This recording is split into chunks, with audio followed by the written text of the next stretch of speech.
She left me for the one person I trusted most, her trainer.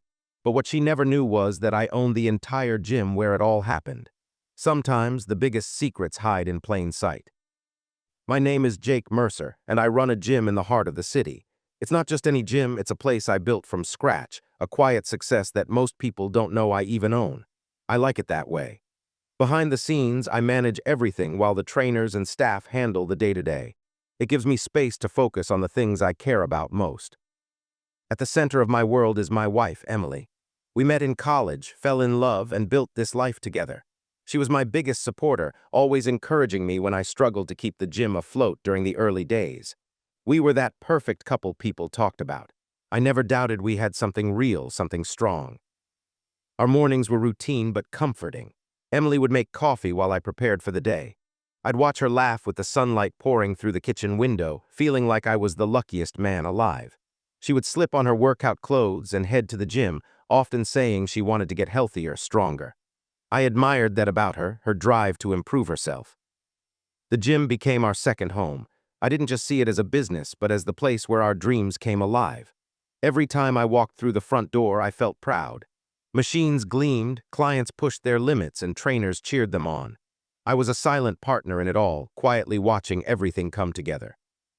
But beneath the surface of this perfect life, something was changing. At first, it was just small things, Emily's late nights, distracted smiles, and the way she sometimes avoided eye contact. I told myself it was stress or fatigue. After all, who wouldn't get tired juggling a new workout routine and work? Still, a quiet unease settled in my chest. It was like a shadow I couldn't shake. The perfect life I thought I had started feeling fragile, like glass slowly cracking. I didn't want to see the truth yet, not when everything seemed so good. But some cracks run deeper than you expect, and mine were about to shatter everything. The uneasy feeling in my chest didn't go away. If anything, it grew heavier each day. Emily was spending more time at the gym, but it wasn't just her workouts anymore.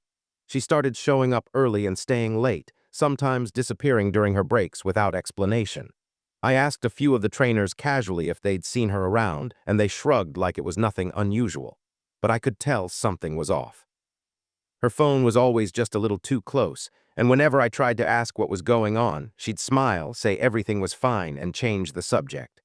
I wanted to believe her, wanted to trust that the distance was just a phase, a temporary fog between us. But I couldn't ignore the coldness growing between us, like an invisible wall. One afternoon, I stayed late at the gym to work on some new equipment plans. I was walking through the weight room when I saw her, Emily, laughing and leaning close to her trainer, Mark. The way she looked at him, the casual touch on his arm, it hit me like a punch. It wasn't just friendly anymore, something deeper was there. I backed away quietly, my heart pounding so loud I thought she'd hear it. For days after, I replayed that moment over and over, trying to convince myself I'd misunderstood. But the truth was glaring, impossible to deny. My wife was drifting away from me, caught up in something I wasn't a part of. Conflicted and confused, I found myself watching them from the sidelines more and more, waiting for a chance to ask her directly. But every time I tried, the words caught in my throat. Fear and shame tangled with the anger growing inside me. I didn't want to be the guy whose marriage fell apart. Not like this. The gym, the place that once felt like a refuge, had become the stage for my worst nightmare. The place I owned, where I was supposed to be in control, now held a secret I wasn't ready to face. That night I lay awake staring at the ceiling, trying to make sense of everything. How did we get here? How could she do this to us? And why hadn't I seen it coming? I knew I was standing at the edge of something I couldn't ignore any longer. The cracks were no longer small. They were breaking through, threatening to consume everything I thought I had. The next morning, I told myself I had to face the truth head-on. I couldn't live in the shadows of suspicion anymore. So I went to the gym early, hoping to catch Emily alone and finally ask her what was going on. I wanted answers, even if they were painful. But when I got there, everything I feared became real in the most brutal way. I overheard her voice, low and intimate, speaking with Mark in the trainer's office. They thought no one was around. I stood frozen behind the glass wall, my heart breaking with every word. She told him she wasn't happy with me anymore, that she felt something different with him, something stronger. She spoke about leaving me, about starting fresh. I could barely breathe. Every sentence felt like a stab, each one pushing me further into a pit of despair. I wanted to scream, to storm in and demand she stop, but my body refused to move. It was like a nightmare I couldn't wake from. The betrayal was deeper than I'd ever imagined, not just because she was cheating, but because it was with someone I trusted enough to give a key to my gym. When they finally noticed me, their faces froze. Emily's eyes widened in shock and guilt. Mark's expression turned cold and calculating. I realized then how powerless I'd felt, how hidden this all had been right under my nose. Walking away from the gym that day was one of the hardest things I've ever done. The man who owned the place felt like a stranger, stripped of control and dignity. I felt betrayed, humiliated, and broken, like my entire life had been built on a lie. But even in that moment of shattering pain, something inside me refused to break. I told myself I wouldn't let this destroy me. I wouldn't let their betrayal define who I was or what I was capable of. I needed time to think, to process the devastation. But deep down, I knew this wasn't the end of the story. The cracks had shattered the perfect life, but I was still standing. And somehow I had to find a way to use what I still had, my strength, my gym, and maybe even this betrayal, to rise again. After that day, I kept everything inside. No one at the gym knew what I'd overheard.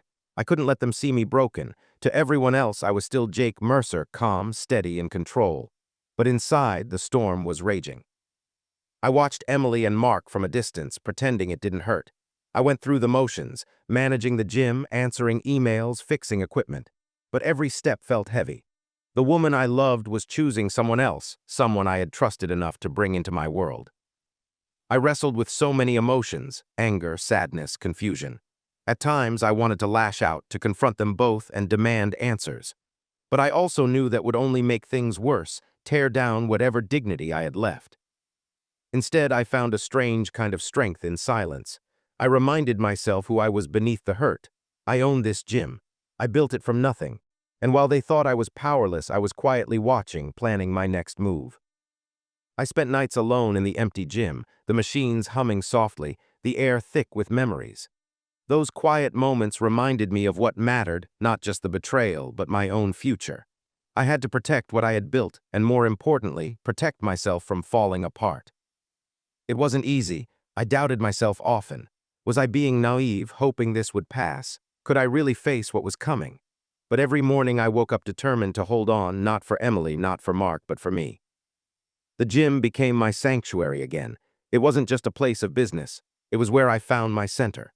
The people who came to train, the clients who pushed themselves, their strength inspired me. I started working out more, not to impress anyone, but to remind myself that I was still whole. I knew the truth was still there, like a shadow waiting to be faced. But for now, I held on to silent strength, waiting for the right moment to take back control. And that moment was coming. I could feel it. As the days passed, I realized something powerful. I wasn't just a victim of their betrayal. I held a secret advantage they didn't even know about. I owned the gym. Every inch of it was mine. Every contract, every key, every camera, every rule. That ownership wasn't just about business, it was power. Suddenly, what felt like weakness began to turn into strength. I wasn't powerless at all. I had been watching silently, and now I could act carefully, deliberately on my terms. I started making small changes. Nothing obvious, but enough to remind Emily and Mark that the gym was mine, and I wasn't someone to be ignored. I shifted schedules, reassigned lockers, and tightened security around the offices. I had the ability to control who came and went, and that included them. But more than that, I began to control my own emotions. I stopped reacting out of pain or anger. Instead, I focused on calm clarity. Every decision I made was measured with a purpose. I wasn't out for revenge. I was out to regain my dignity and protect the life I'd built. It wasn't easy to hold back the urge to confront them directly. I wanted to shout, to demand explanations, to break the silence that suffocated me. But I knew deep down that power wasn't found in outbursts. It was found in patience and quiet authority. I started spending more time in my office, reviewing contracts and gym policies. I hired a new manager, someone loyal who could help me maintain control without drawing attention. The gym was no longer just a building. It was my fortress. Most importantly, I began to rebuild myself. I got back into my workouts with purpose, pushing my body harder than before. The physical strength mirrored the mental strength I was developing, a new foundation that no betrayal could shake. The gym was my kingdom, and I was its unseen king. What Emily and Mark didn't know yet was that the story wasn't over. The power had shifted, and I was ready for what came next. I watched quietly as Emily and Mark continued their affair, unaware of just how much control I still had over their world. The irony wasn't lost on me. She had left me for her trainer, thinking she was escaping my grasp. But I owned the place where they hid, where their secret lived. One afternoon, I decided it was time to remind them of that fact. Nothing dramatic, no shouting or public humiliation. That wasn't my style. Instead, I used the tools I had, cameras, schedules, and gym policies. I arranged for the truth to come out on its own with no need for my direct confrontation. I started by inviting a few close friends and loyal clients to a special event at the gym, a celebration of the community we'd built. I made sure Emily and Mark knew about it, that they'd be on display during the busiest hours. Cameras were rolling, security was tight, and all eyes would be on the main training area. When they showed up together, pretending everything was normal, I felt a quiet satisfaction. As the event unfolded, I arranged for the gym's manager, my trusted ally, to subtly expose their closeness. A few well-placed moments caught on camera revealed more than they wanted. Whispers spread among the crowd, eyes shifted. The mask slipped. Emily's confident smile faltered and Mark's smug attitude cracked. I could see the regret beginning to surface, even if they tried to hide it. They realized they'd been caught not by angry words, but by the power of truth. I didn't need to say a thing. The gym itself spoke for me, the place I built, the place I owned, the place where their secret unraveled. The irony that she had left me for her trainer only to be exposed by the owner herself wasn't lost on me, except that the owner was me. I stayed calm through it all. No shouting, no tears, just quiet strength. I was taking back control not by force, but by owning the truth and letting it do the work.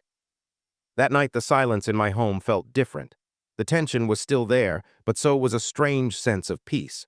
The betrayal had been revealed, and now the next step was mine to decide. After the event, the atmosphere at the gym shifted. People whispered behind closed doors, and the energy between Emily, Mark, and me became a silent war zone. Emily avoided me, her eyes filled with regret and something like shame.